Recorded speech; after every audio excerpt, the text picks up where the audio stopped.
the greatness of your mission. Whether through his scholarly research or through the many retreats that he gives every year, he has consistently acted as a bridge between our foundational history and our future aspirations. Please join me in welcoming someone who embodies the Holy Cross tradition and is an eloquent witness to our seasons of hope, Brother Joel Gila.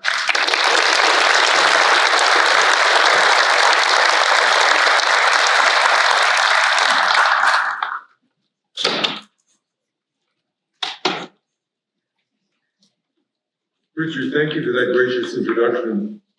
Sometimes introductions, have you ever had one where you feel, is someone else going to stand up? Anyway, thank you.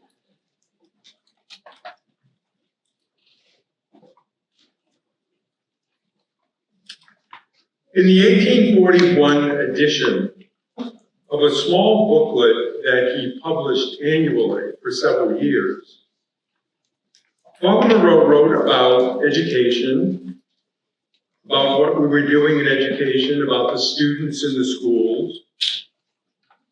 At one point, he writes as if he's addressing the students themselves, and he says, "O youth so bright with hope, you are the future of religion and society.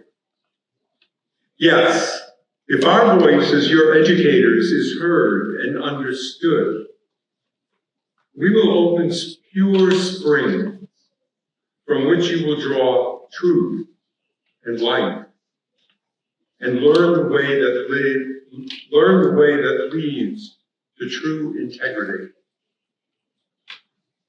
In 2024, Brother Paul Bernardzik wrote in one of his letters to the community, "Our schools, colleges, and universities throughout the world, often founded as a means of evangelization, are widely known for their academic excellence and high standards, Christian values, and outstanding achievements. Unquestionably, the tens of thousands of students educated annually in the Holy Cross tradition make a tremendous contribution to the building of both the church and society. 183 years separate those two texts, born of different times, and yet both speak of a commitment to the future, of doing what is best for the students we serve, of having a definite influence for the good of faith and religion, of culture and country. Between these two texts have been seasons of hope, perspectives and discussions and practices through which Holy Cross educators explore who we are, what we do, and how we could make a difference. Seasons of hope. Interesting word, season. It makes its appearance in 13th century France as a noun and refers to the right moment, the appropriate time. It was not immediately applied to farming or food or the weather. Anything that developed just when it was needed was in season. It takes almost 100 years to the late 14th century for the verb to appear. Drawing from the meaning of the noun, to season meant to bring something to its best condition. Then it was applied to agriculture and cuisine and climate.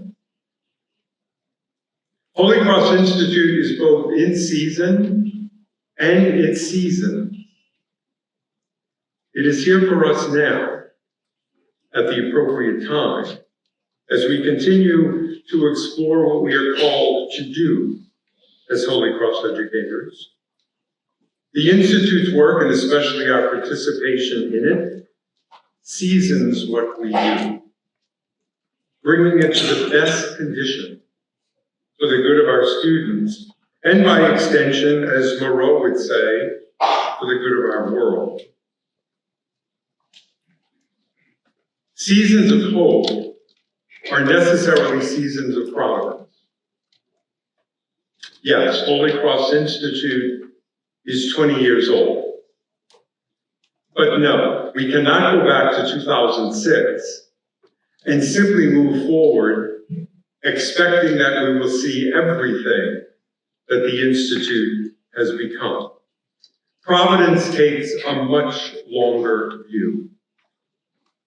It brings into sight all that has shaped our current efforts, so we might see the great potential for good that Holy Cross education can have.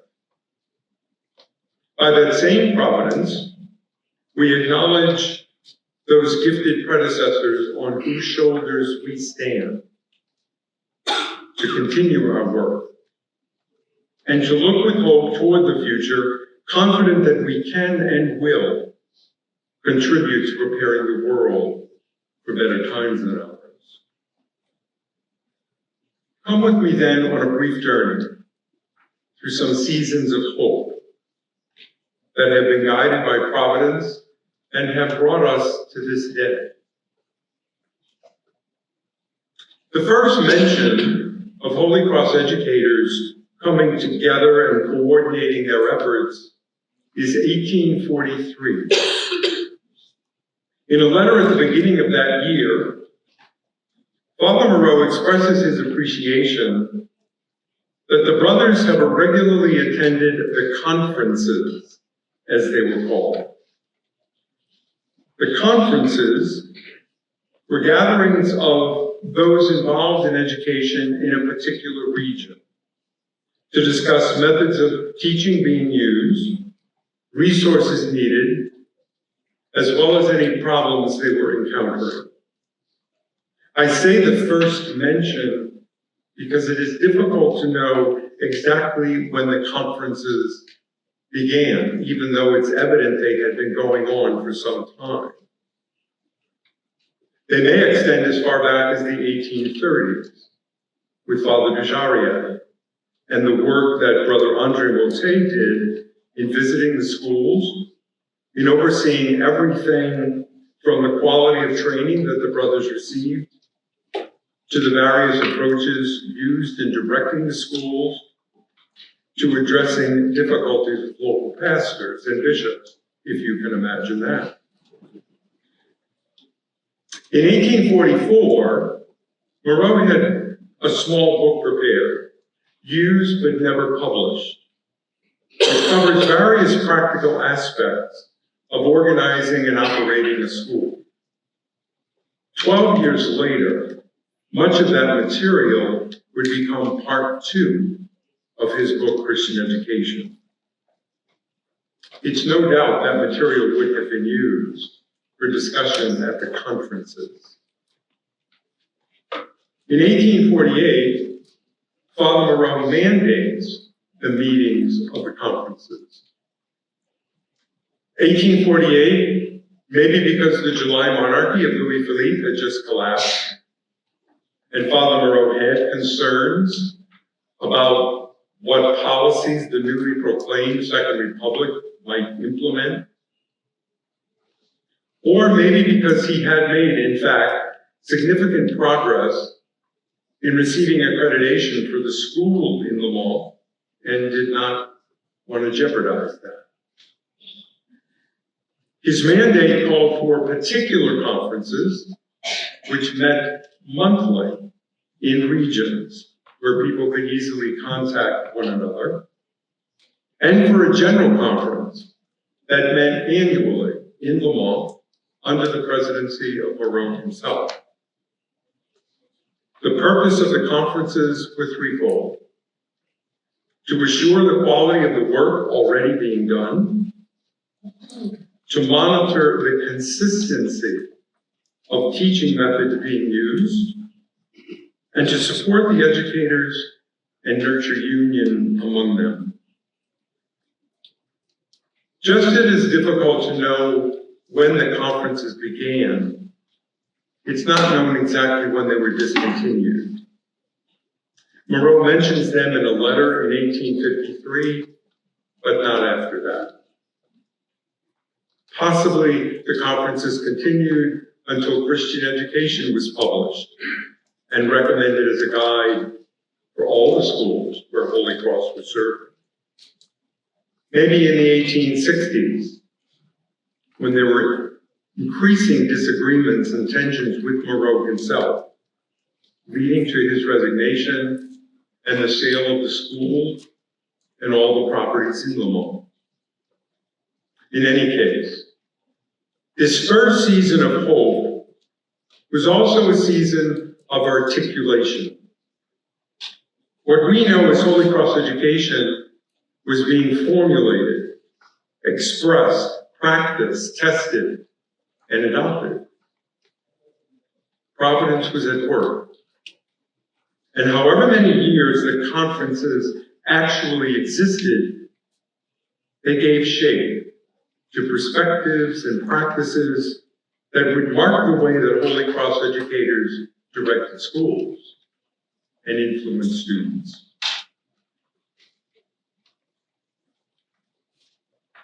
The next stop on this journey through seasons of hope is 1925 and the inauguration of the Holy Cross Educational Conference.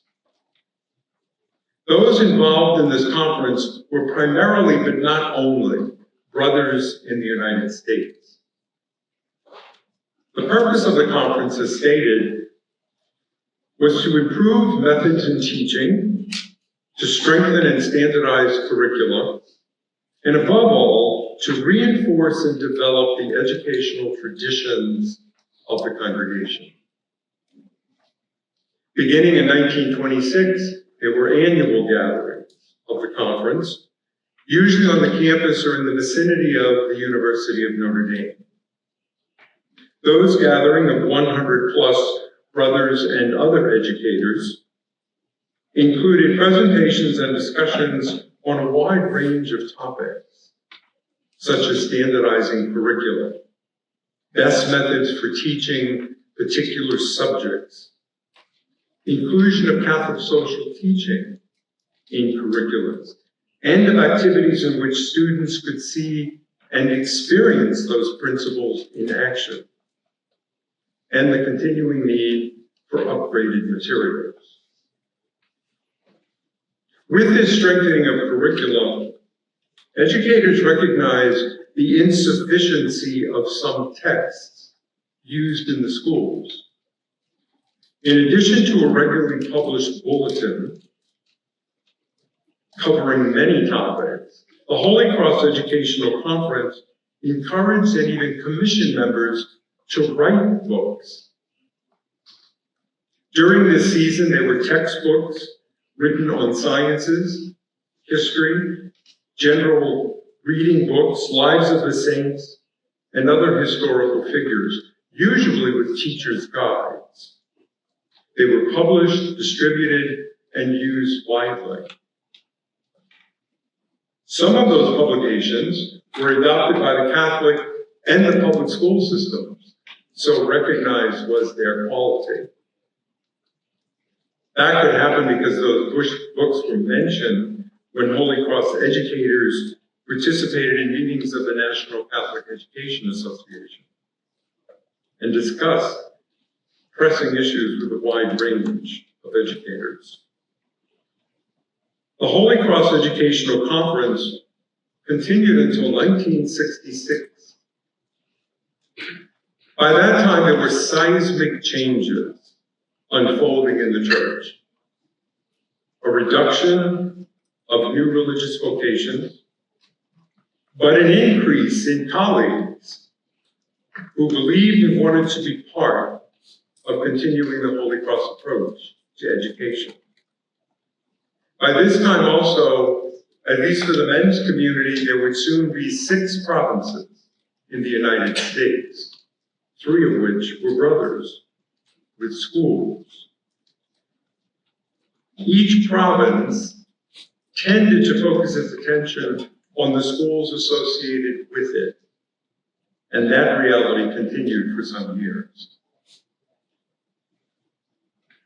The 40 years within this season of hope reflect the season of professionalization. This season of hope, Holy Cross Education, a season of professionalization. Holy Cross Education was not simply a service being offered. It was becoming and being spoken of as a profession, even a vocation linked to the mission of the church and the mission of the congregation. Gradually, questions would emerge about the identity of a Holy Cross educator and about how to continue this given the reduced presence of religious in the schools. Providence was at work in those questions. The schools did not close. They did not disappear. And there was the conviction that the work being done was significant enough that the commitment to continue would remain firm.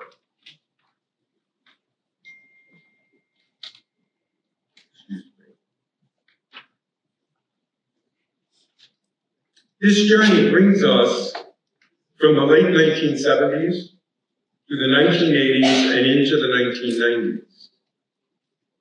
This season of hope was a season of exploration. Many points were discussed and examined concerning what governance and sponsorship of Holy Cross schools might look like for the future. This exploration was a time of creative thinking and mutual exchange. Colleagues with Holy Cross religious shared experiences of what was effective in various areas and what was not. The table, as it was known in the Southwest province, brought together heads of schools and others to discuss a wide range of issues that could impact the future of the schools, such as two-tiered structures, board composition and formation, faculty development, and the heritage of Holy Cross.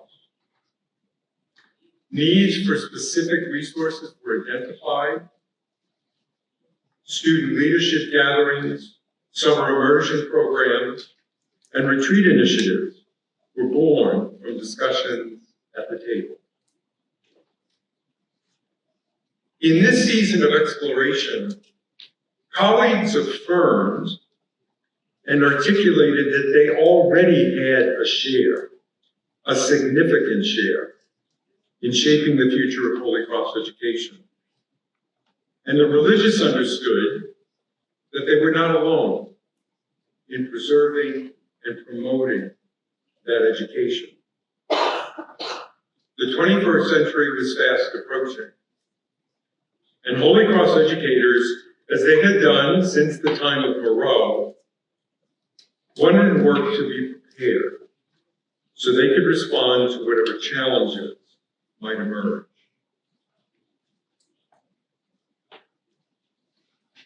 The next point in this journey unfolds in the mid to late 1990s and the development of Holy Cross Education Institute for the schools in the Southwest province.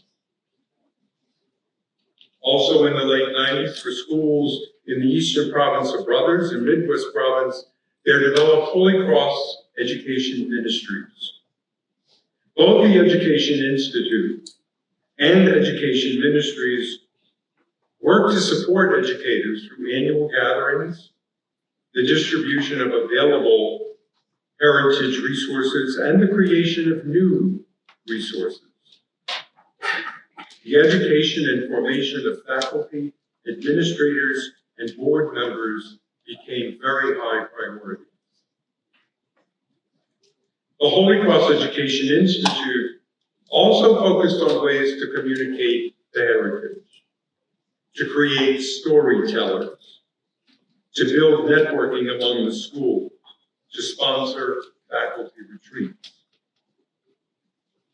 All this was meant to support a refinement in articulating the identity of Holy Cross Schools. During this time, under the auspices of the Education Institute, Moreau's book, Christian Education, was translated and studied and parts published. From extended research into and discussion of that text, and using educators' actual experiences, the language of information, formation, and transformation emerged, as did the four themes of Holy Cross education: building respect, educating minds and hearts, being community, bringing hope. Other themes and common and core values were also identified as reflecting Moreau's educational perspectives and practices. By 2004, 2005, educators from schools other than those of the Southwest Province participated in the gatherings of the Holy Cross Education Institute. As the Education Institute and Education Ministries had similar goals and were working more closely together, they joined. And the name chosen was Holy Cross Institute.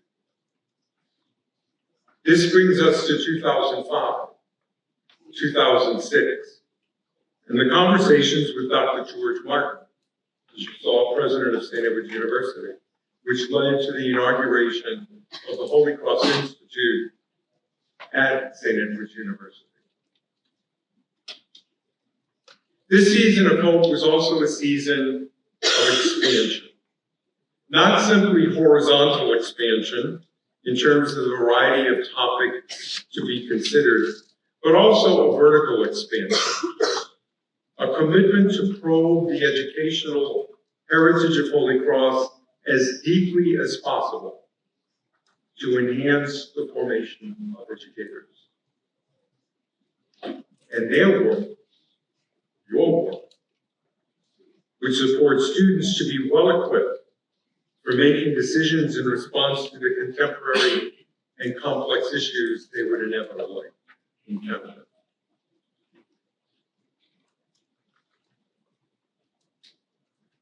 Only now can we look at what has been accomplished over these 20 years of the Holy Cross Institute. Providence has led us through these seasons of hope. Each season refined and focused our hope. So through this journey of articulation, professionalization, exploration, and expansion, we come to a profound sense of gratitude and humility for the work God has done among us and for our response to that work. The convocations of Holy Cross Institute have focused on topics that will continue being discussed. The themes have been chosen for the convocations form a weaving of values that reflect the prophetic nature of Holy Cross education. In terms of overall themes, the convocations have focused on legacy, identity, social justice, spirituality, global mission, family, and hope more than once. The 175th anniversary of Holy Cross education and the 200th anniversary of the foundation of the Brothers were celebrated. Concurrent sessions during those convocations covered related topics on a micro level, discussing ways of putting those themes into practice. Concurrent sessions have been particularly helpful for educators in probing and practicing, in preserving and promoting Holy Cross educational heritage. Particularly enriching for our experience of convocation, and this one obviously is no different, has been the increasing presence and participation of Holy Cross educators from outside the United States. Their international perspectives have seasoned our understanding of the extent to which Holy Cross education can transform our world. Holy Cross Institute, of course, does more than Convocation. There have been in our seminars, online learning modules, faculty retreats, support for student leadership, various resources for educators, and pilgrimages to heritage locations within Holy Cross. The mission statement of the Institute says this: the Holy Cross Institute exists to promote and foster the divinely inspired gift of the charism of the Congregation of Holy Cross by educating minds and cultivating the hearts of Holy Cross educators, administrators, and board members for the mission of Jesus Christ through the transformational work of Catholic education. Educators, administrators, and board members.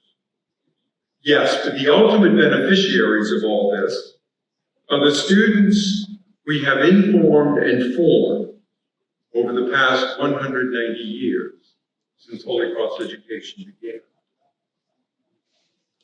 I'm assuming that in all of the schools, you have examples of ways in which your students and graduates have been transformed by their Holy Cross education.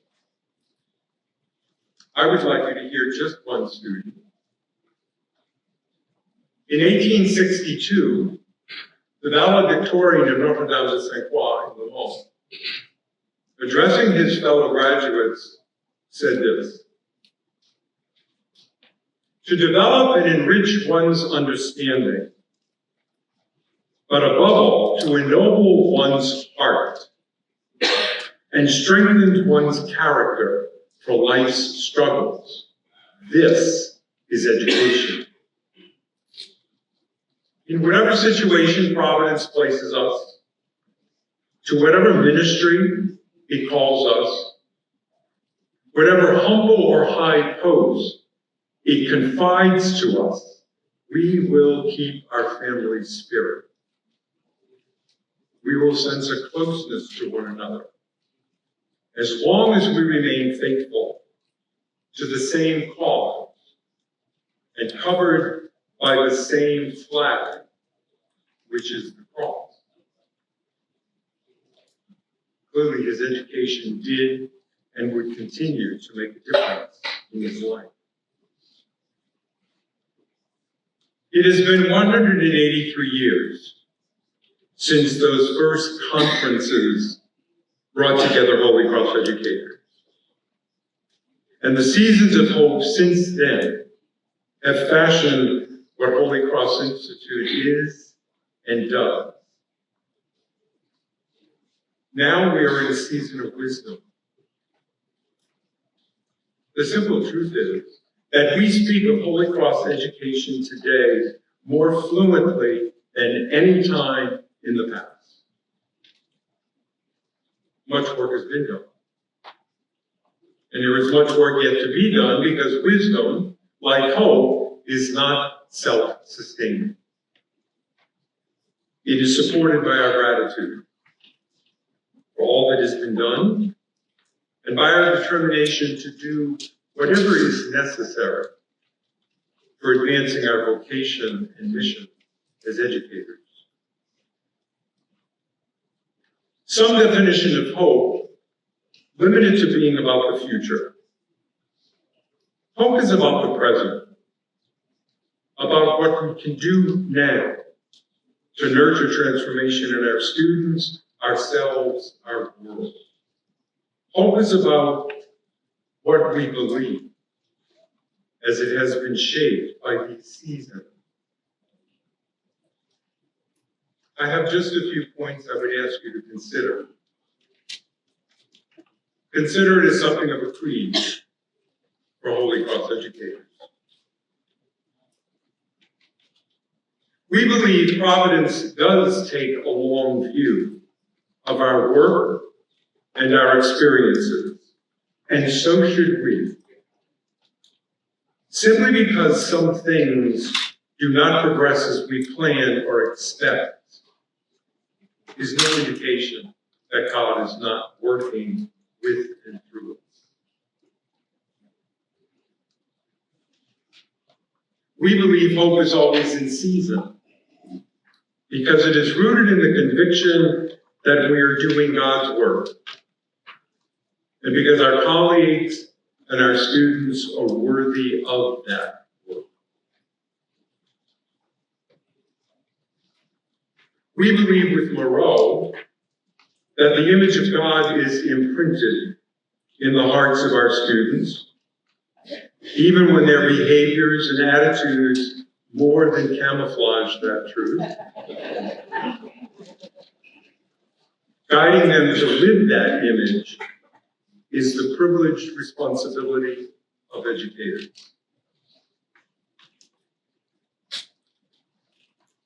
We believe hope is not undone by despair, discouragement, or even disappointing results. Hope is undone by forgetting who we are as Holy Cross, by underestimating the greatness of our mission, and by losing sight of our vocation and its inherent call to prepare the world for better times than ours. We believe this world can have better times, and that our students will be an integral part of making those times a reality. But this belief requires that we live and work as if that world is already dawning. No, that is not naivete. That is living the charism of Holy Cross. That is living hope. We believe that living hope will engage us with the cross, however it appears in our life and ministry. It should never surprise us, either theologically or experientially, that Father Moreau teaches us the inseparable connection between hope and the cross. Crux spes unica.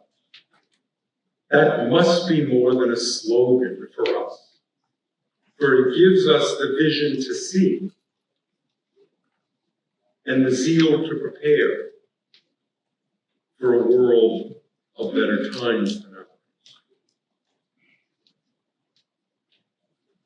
Finally, this year marks the 170th anniversary of the publication of Christian Education. In the preface, Father Moreau says that the plan or approach being presented is, quote, scarcely more than a trial. He says further, I intend to complete it according to the observations which will be communicated to me and the personal appraisals which I invite the teachers to give me on this work. Moreau never revised or expanded the book. Maybe it is meant to remain incomplete as a trial that we continue to refine. Our work and the work of Holy Cross Institute will inaugurate yet another season of hope. Holy Cross education will always be in season. Moreau's insight remains as true today as when he wrote it 170 years ago. If there is a period in which the necessity for such an education makes itself felt, it is certainly ours. We can sharpen Moreau's words for today and affirm that Holy Cross education is not only a necessity, it is an urgency. Father Moreau's promise stands firm. God has done too much for the work of Holy Cross up to now, not to complete it. with the assurance of that promise. Let us be agents of the hope our world so desperately needs and obviously needs. Wherever we are and whatever we encounter, we must continue, because we must continue to be people with hope to bring. Thank you.